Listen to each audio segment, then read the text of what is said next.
풍요롭고 행복한 100세 시대를 위한 시간입니다. 100세 톡톡.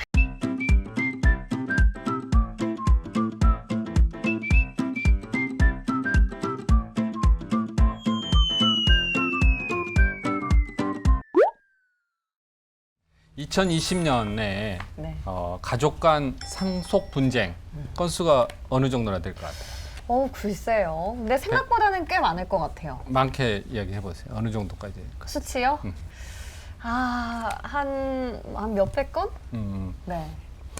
한 해만 무려 2,095건이었다고 합니다. 최근 5년 사이에 네. 2배나 늘었다고 해요. 아니, 그 말인 즉슨 이 상속, 재산 문제 그쵸. 때문에 네. 이렇게 가족 간의 분쟁이 많이 일어났다는 거예요? 2,000건이면은 가족이 거기 4명 붙으면 거의 뭐 한 10,000명이 그냥 어머. 이 비슷한 숫자가 이 상속건 때문에 홍역을 치렀다고 봐야 되죠. 이 건수가 정말 날이 갈수록 늘어나는 건지 아니면 원래 이 정도 건수인 건지 그런 그러니까, 부분들도 참 그러니까요. 궁금하네요. 네, 네. 그래서 이 관련해 가지고 오늘은 이 유산 분쟁에 관해서 법적으로 어떻게 현명하게 대처할 수 있는지 가온 패밀리 비즈니스 센터의 대표 변호사신데 강남규 대표 변호사님을 모셨습니다. 네, 반갑습니다. 안녕하십니까. 어서 오세요. 가온의 반갑습니다. 강남규 대표 변호사입니다. 네, 반갑습니다. 통계를 잠깐 말씀드렸는데 네. 가족 간의 이렇게 분쟁이 과거에 비해서 이렇게 크게 늘어난 이유가 어디겠습니까? 쉽게 말하면 옛날에는 이제 부모가 자식을 교육시키고 취직을 하고 본인이 사업을 하거나 이렇게 해서 또 자산을 형성하고 이런 선순환 구조가 이제 높은 성장률로 쉽게 가능했는데 최근에는 성장률이 떨어지면서 누적된 재산을 어떻게 나눌까 여기에 사람들이 이제 훨씬 관심을 많이 가지게 된 것 같아요. 파이가 는 게 아니고 있는 파이를 어떻게 이제 나눠 그렇게 먹을까? 되는 거죠. 파이가 장래로 늘 것 같으면 자녀들한테 예를 들면 사업하시는 분도 한 개씩 띄워주면 각자 가서 늘리면 되는데 그게 아니라 쉽게 늘어나기 어려우니까 이제 이미 형성된 것을 나누는데 네. 이제 관심이 많이 가지게 된 것 같고요. 그리고 이제 또 하나는 전통적인 상속 문화의 이제 붕괴라고 할 수 있겠죠. 뭐 네. 옛날은 네. 생전에 좀 나눠주시고 네. 남은 거는 이제 부모님을 봉양한 장자나 그렇죠. 맞아요. 혹은 형제 중에 아들 이렇게 이제 가져가는 게 되게 당연했는데 지금 이제 그런 기준이 다 없어졌으니까 네. 국민들께서 더 법에 의존을 많이 하게 되는 것 같고 저희 이제 최근 언론에서 많이 보신 뭐 한국 타이어나 롯데나 이런 것들도 넓은 의미에서는 전부 다 상속 분쟁이라고 보실 수 있을 것 같습니다. 상속 분쟁에도 유형이 굉장히 많지 않습니까? 네. 그 안에서 유류분 소송의 비중이 상당하다고 유류분. 들었는데 네. 이게 좀 쉽게 설명을 좀 해주세요. 돌아가신 분, 이제 어려운 말로 피상속인이라고 하는데 피상속인 이걸 어떻게 해놨든지 간에 권리를 보장해 주는 거예요. 그래서 아주 쉬운 얘기로는 첫째 아들한테 전 재산을 다 준다 이렇게 됐을 때 둘째, 셋째, 넷째 따님이 하나도 못 받을 경우에 그렇죠. 우리는 다 공평한 자식들인데 내 법정 상속의 반까지는 오빠한테 달라고 할 수 있는 이런 권리인 거죠. 네. 그래서 실제 사례들을 보시면은 네. 예를 들면 이제 자식들하고 전혀 상의 없이 있는 재산을 전부 기부를 해버린다든가 네. 그런 사건들이 있습니다. 지금 말씀하신 거는 이제 상속인 자녀분들만 네. 유류분은 소송을 할 수 있는 건가요? 아니면은 손자, 며느리만 남았을 경우에는 어떻게 하는 거예요? 원칙적으로 유류분 반환 청구는 법률상 상속인만 할 수 있습니다. 그래서 일단은 법정 상속인에 들어가야 되고요. 며느리나 손자 이렇게 넘어갈 때 네. 원래의 아들 이미 돌아가신 경우가 네, 있을 그러니까 수 있잖아요. 죽어버릴 수 그렇죠. 있죠. 그러면 그건 이제 대습 상속이라고 해서 대습. 그 사람의 자리에 이 며느리랑 아들이 들어와서 법정 상속인이 되는 제도가 있습니다. 이 법정 상속인이 다시 상속에서 배제가 되면 안 챙겨주면 이제 유류분 반환 청구권을 행사할 수 있게 되는 거죠. 그러니까 본인이 직접적으로 권리 행사권을 갖는 게 아니라 네. 이제 청구를 해서 좀 돌아서 그렇게 가야 되는 되는, 거죠. 네, 것 네, 같은데. 왜냐하면 그 당사자인 상속인이 이제 네. 세상을 떠나신 거니까. 네. 그래서 그런 대습이라고. 또 안타까운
기여분이 인정이 되려면 그 기여가 특별한 걸로 인정이 돼야 돼요.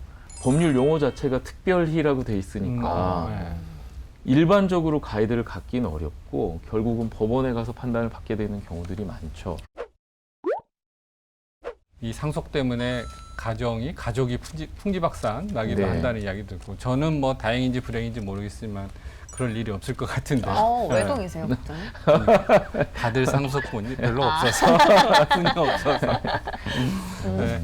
이런 거는 이제 분쟁을 막기 위해서 미리 네. 이제 피상속인께서 그렇죠. 피상속인이 딱 유언을 딱 정해놓고 맞아요. 거기에 실행하도록 하면 되는 거 아닙니까? 물론이죠. 유언이라는 네. 거는 어떤 유언이든지 간에 저희 전문가 입장에서는 없는 것보다는 좋은 것 같아요. 네, 네. 돌아가신 분이 형성한 재산이고 그래서 그걸 본인 의지에 의해서 이제 자녀분들한테 나눠주시는 거니까 네. 유언으로 먼저 정리를 해두시면 무조건 좋고요. 아까 말씀드린 유류분 제도가 대표적으로 유언에 대항하는 제도예요. 그러네요. 네. 이제 어르신은 아들한테 다 주겠다 했는데 네.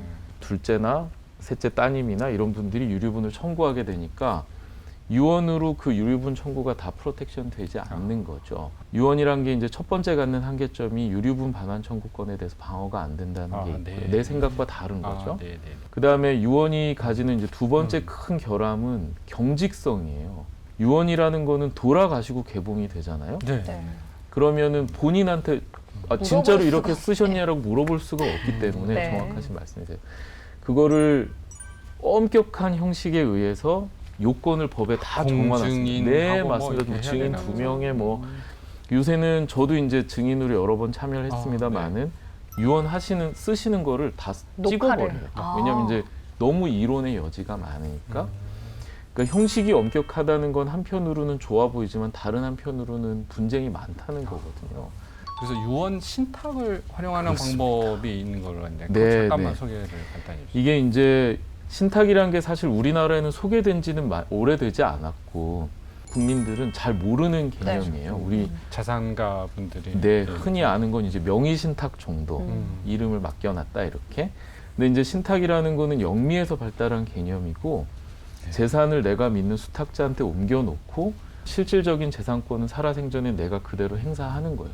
유언에 비해서 이제 두 가지 장점이 있다는 게 첫 번째는 유언 대용 신탁은 계약이기 때문에 내가 수탁자랑 계약을 쓰는 거거든요. 네. 그러니까 이제 복잡한 요식성이 요구되지 않죠. 유언은 단독 행위이기 때문에 돌아가시면 본인이 진짜 그렇게 썼는지 아무도 검증을 해줄 수 없지만 네. 유언 대용 신탁은 내가 수탁자 대부분 이제 큰 금융기관들인데 네. 계약 상대방이 있기 때문에 내용의 진실성이 어느 정도 보증이 보장이 되는 되는 거죠. 네. 이때 어떻게 처분하겠다라고 쓰는 네. 거거든요. 네.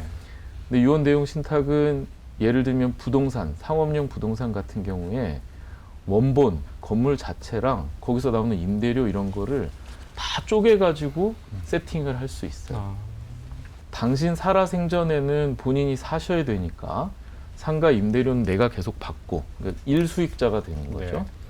그 다음에 내가 먼저 죽으면 내 배우자, 그러니까 애들의 엄마한테 이수익권을 주고 네. 애들의 엄마가 죽으면 그 뒤에 이 아파트, 아이들. 저 상가 건물에서 나오는 임대료를 아이들에게 아. 줘라라고 하는 식으로 세팅을 할 수가 있는데 유언장은 저희가 생각해 보면 그게 불가능하겠죠. 돌아가시는 그 시점에 이게 어떻게 처분될지를 그래요. 맞아. 아. 동시에. 그래서 내용적인 유연성도 가지고 있어요.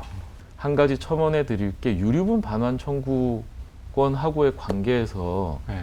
좀 되게 획기적인 판결이 나왔었는데요. 신탁에 맡긴 재산에는 이제 유류분 반환 청구가 미치지 못한다는 아. 하급심 판결이 나왔었습니다. 계약이니까.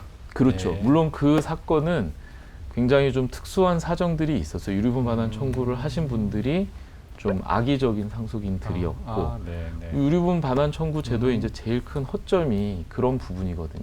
아, 불효자도 권리를 갖게 되는 음. 거니까요. 그래서 그런 케이스가 있어서 유류분 반환 청구권에 대해서 유언 대용 신탁이 좀 방어적 효과를 갖는 게 아니냐라는 이제 논의가 일어나고 있는 네, 와중입니다. 네. 네. 오늘 지금까지 가온 패밀리 오피스센터 네. 강남규 대표 변호사님과 상속 분쟁에 대해서 여러 말씀 나눠봤습니다. 네, 고맙습니다. 오늘 감사합니다. 좋은 게 좋은 것 같아요, 역시. 그러니까 저는 걱정할 일이 없어서 네. 다행입니다. 불행인지 다행인지 모르겠습니다. 그래도 오늘 정보도 저희가 상속 분쟁에 대해서 다뤄봤으니까 네. 많은 분들께 도움이 되셨길 바라면서 저희는 다음 이 시간에 다시 돌아오겠습니다. 백세 톡톡!